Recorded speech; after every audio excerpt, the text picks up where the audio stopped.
Non, va-t'en là. Mesdames et messieurs, l'association Corezar est heureuse de vous souhaiter la bienvenue pour accueillir Hassan Zarou, qui nous vient de loin, de Lille.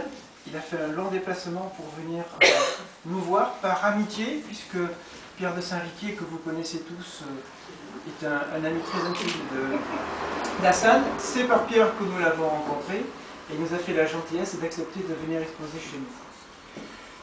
Je ne sais pas si vous connaissez les briques sales et les lingots d'or. Les briques sales, si vous les envoyez à la tête de quelqu'un, en règle générale, il vous le renvoie aussi sale que la figure. Il n'aime pas ça. Si vous lui envoyez un lingot d'or, par contre, il faut répondre avec un grand sourire. Les briques sales, c'est tout ce qui construit des murs de haine, de préjugés, de violence. On en passe. On en voit beaucoup autour de nous, de ces murs qui se montent. Les lingots d'or, c'est tout ce qui ouvre au contraire des portes, des fenêtres, qui construit des ponts, des passerelles, qui permet aux gens de se rencontrer. Ce sont des mots qui sont un petit peu désuets aujourd'hui, qui sont dévalorisés. La gentillesse, la miséricorde, la mansuétude, etc. Je vous dis tout ça, c'est pas une leçon de morale, c'est parce que c'est Hassan tout ça. Il construit des passerelles, il construit des ponts entre les pays, entre les gens, et c'est un homme, vous le verrez sur les tableaux, il y a beaucoup d'humanisme dans son œuvre, parce que c'est quelqu'un qui est comme ça. On l'a rencontré 10 minutes. On a lu 2-3 mails de lui. Et on a décidé de l'avoir chez nous. Juste pour ça. On n'avait pas encore vu son travail. Hein. Mais juste le plaisir de pouvoir travailler avec un homme comme lui. Après, quand on a vu son travail, voilà. Quand on a vu son parcours artistique, voilà, on s'est dit, voilà un monsieur vraiment extraordinaire. On est vraiment très fiers de l'avoir avec nous. Vous lirez à droite et à gauche son parcours, je ne vais pas l'écrire parce qu'il y en aurait des pages. Et ce serait peut-être fastidieux pour vous. Juste un petit détail. Il y a un verset de la Bible qui dit « L'habile ouvrier se place devant les rois ».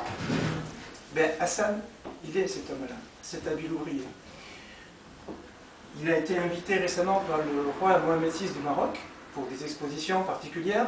Il a eu des commandes officielles publiques par l'État du Maroc. Il a exposé au Canada, il a exposé en Chine. Il a représenté notamment la France pour les arts de la table lors des Jeux Olympiques de Pékin. Enfin bref, etc.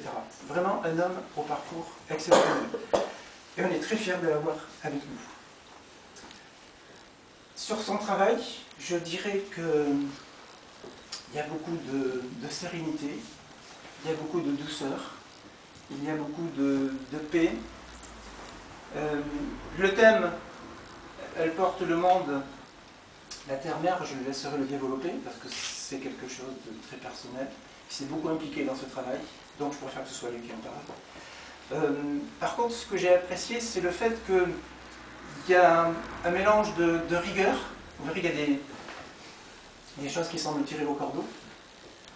Il y a par contre, à côté, un laisser-aller, un graphisme très dynamique. Il utilise la dynamique de la calligraphie musulmane, arabe, pour créer des dessins, pour créer une dynamique dans son tableau. Donc c'est cette fusion de la rigueur et de la dynamique, du laisser-aller qui nous a séduit dans son travail. Et puis le thème qui est très porteur, vous le verrez. Hassan, si tu veux nous dire un mot. Écoutez, sincèrement, je suis un peu paumé par rapport à ce que tu as dit. Je ne sais même pas quoi dire, parce que ce que tu as dit, c'est magnifique. Et j'espère que je serai à la hauteur de tes mots. Et il est clair que si on est artiste, en fait, on est le reflet de la société où on vit. On est le reflet d'une civilisation où on est. Et on est le bonheur de la civilisation ou l'endroit où les personnes qui sont en face de nous. Moi, je m'alimente de vos silences, celui-là, de vos mots, de vos regards. Et sincèrement, je souhaite du fond du cœur qu'un artiste, il se doit à un artiste universel et non national ou régional. Il se doit porter une lettre de paix. Il se doit aussi porter une parole d'espoir pour le dialogue. Il se doit aussi porter un échange avec l'autre. Et l'autre, qu'on arrive à atteindre ce sommet de penser, de dire que l'autre, par sa différence, par ses défauts, par tout simplement son être, si on arrive à dire que l'autre, il est moi-même, si on arrive à dire que l'autre, par ce qu'il est, il est moi-même, et je suis lui-même, je pense qu'on peut faire un petit pas, sincèrement, et une avance vers ce que j'écris dans mes tableaux, la paix. La paix, je pense que c'est la signature du futur, et je suis convaincu. Je suis convaincu parce que si on écoute l'artiste, ce n'est pas quelqu'un de fou comme certains l'ont dit, comme certains l'ont écrit aussi. C'est quelqu'un qui est sensible à ce qu'il vit. Et, croyez la parole de ce fou d'artiste. Il est vous-même. Croyez aussi la parole de cet artiste qui est à la fois timide et à la fois, il peut être même vulgaire, comme Gainsbourg. Moi, j'adore sa façon de dire les choses aussi. Par sa timidité, il cache cette force qui est nuit. Par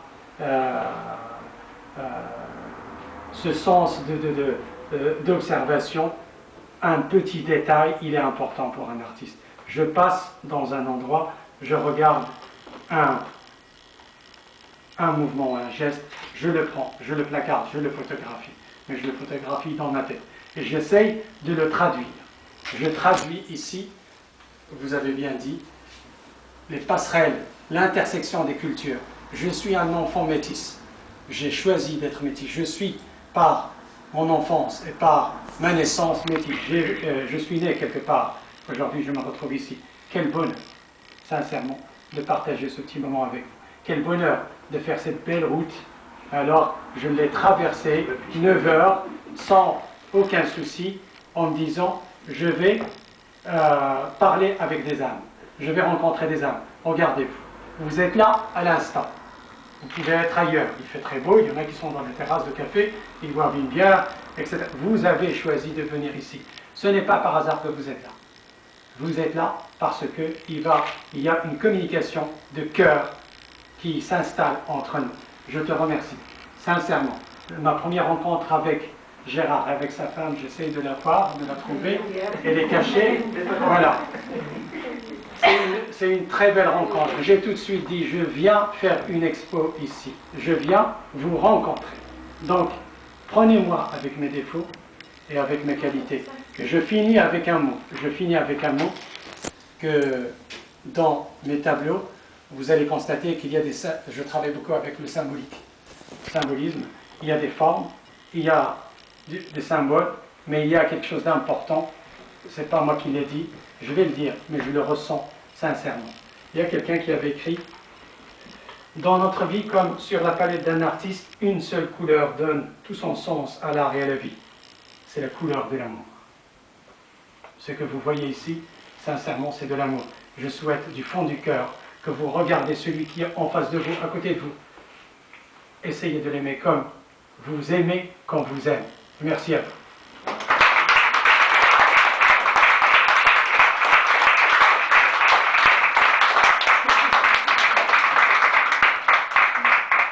Vous avez dit qu'il était ami. Si je vous disais qu'il est dans le métier de la communication, il sait parler aussi. Hein. Madame Sophie Dessus, très honorée de votre présence. Merci beaucoup de m'accueillir, Monsieur le Président, de m'accueillir avec vous. Et en fait, la vie n'est que hasard et rencontre. Monsieur Jarou, c'est vrai que j'avais dit que je ne pourrais pas venir parce qu'il y avait à la même heure l'inauguration d'une chasse du XIIe siècle qui était rendue au musée du cloître. Travail de nos arrière-arrière-grands-pères. Toujours autant d'actualité et aussi belle par l'amour qu'elle témoigne. C'était une foi, hein, puisque c'était un cadeau à Dieu, mais la beauté de l'œuvre qui a traversé les siècles avec la même force. Et en vous écoutant, je dis donc, les mots rencontre, les mots hasard, je suis arrivée parce que là-bas ils n'étaient pas en retard et je peux vous rencontrer. Et aujourd'hui, le prix Nobel de la paix a été décerné à l'Europe, à l'Union européenne.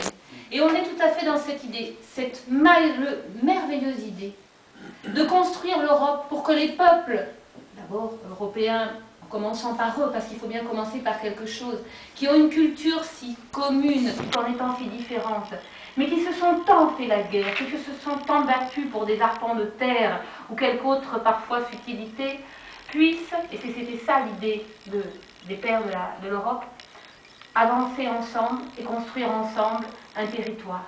Et c'est Jean Monnet, un des pères fondateurs de l'Europe, qui disait « Et s'il fallait recommencer l'Europe, je commencerais par la culture. » Et on en arrive là, dans cette salle d'exposition. Pourquoi la culture?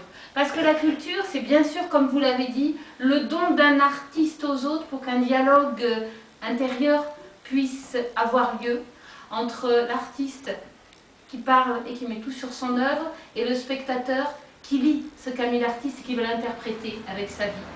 Et puis la culture, c'est aussi l'ouverture sur les autres, sur tous les autres peuples, sur toute la richesse qu'ils ont à donner. Et je me disais, ces jours-ci, en écoutant tout ce qui se passe par rapport aux différentes religions, tous les problèmes où on mélange tout, le fanatisme, l'islam, dans toute religion il y a des fanatiques, je me disais, mais on est presque revenu au XVIe siècle, à l'époque où protestants et catholiques s'entretuaient, pour le pouvoir, tout simplement, il ne faut pas rêver. Ce n'était pas au nom de Dieu, puisque Dieu, il est le même pour tous, même si on a chacun nos langages, on a nos écritures, comme on a nos... parce que c'est notre éducation.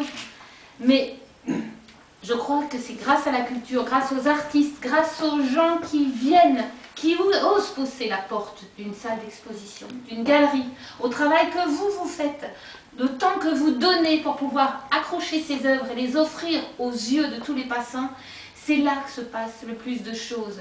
Et tout l'avenir économique, l'avenir social, la paix, comme vous l'avez dit, le monde de demain, il passera par la culture. Parce que c'est elle qui nous apprendra qu'on est tous frères et qu'il vaut tellement mieux vivre ensemble, s'écouter et échanger, plutôt que de s'entretuer au nom de je ne sais quoi, au nom de l'argent, bien souvent. Merci à vous d'être venus de si loin, avec plein d'idées, plein de projets, comme vous nous l'avez exposé tout à l'heure. J'en parlerai bien évidemment au maire de Tulle. Après, je ne sais pas ce qu'il pourra ou voudra faire, parce que les moyens financiers ne sont pas évidents. Mais il y a des rencontres qui, quelquefois, couvent longtemps, et quand les choses sont prêtes, elles éclosent. Et c'est tout ce que je souhaite pour Tulle. Et merci mille fois d'être là, et merci pour le travail.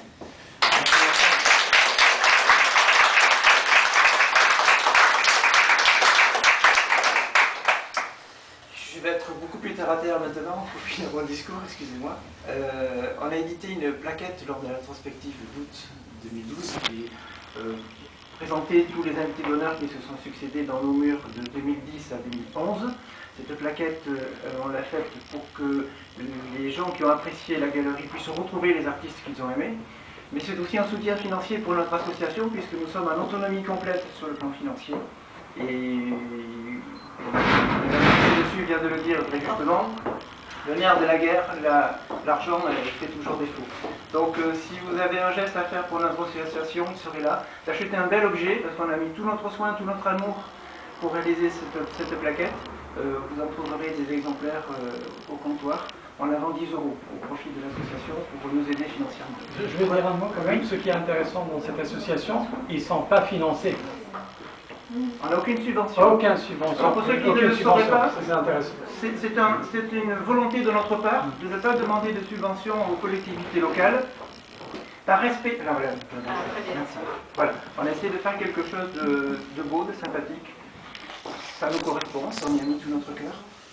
Donc je vous disais, on n'a pas demandé de subvention aux collectivités locales par respect pour les galeries et commerçants marchands d'art qui sont dans la ville.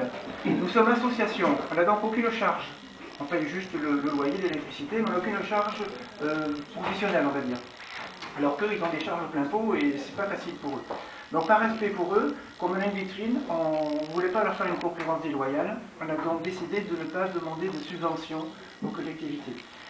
Ce qui veut dire que certains mois, c'est un petit peu difficile pour boucler le budget. Donc voilà, on a fait cette plaquette un petit peu pour vous faire plaisir et puis pour répondre à un besoin de notre part. Voilà, donc merci. Nos bénévoles qui sont toujours très efficaces ont préparé des rafraîchissements dont vous pouvez vous approcher. On vous remercie en tout cas de votre venue. Merci à tous et bonne soirée.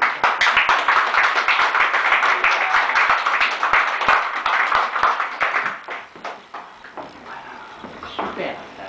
Mais les sculptures, nous on est artistes. Un discours, un verre de... c'est aussi Almira.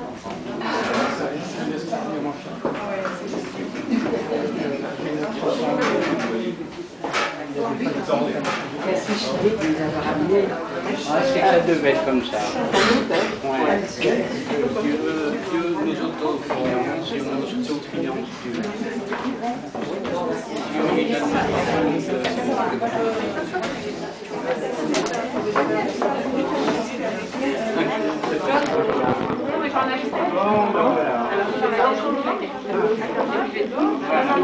Pardon madame, Dieu créa les artistes. Il ne pourra jamais faire mieux que vous. Dans votre corps, vous allez faire des sculptures vivantes et qui vont continuer le vivant dans le vivant. Et pendant des générations, nous, ce qu'on fait, c'est de vivre et ça peut dans les murs. C'est important, tout est complémentaire. Une œuvre d'art ne meurt jamais de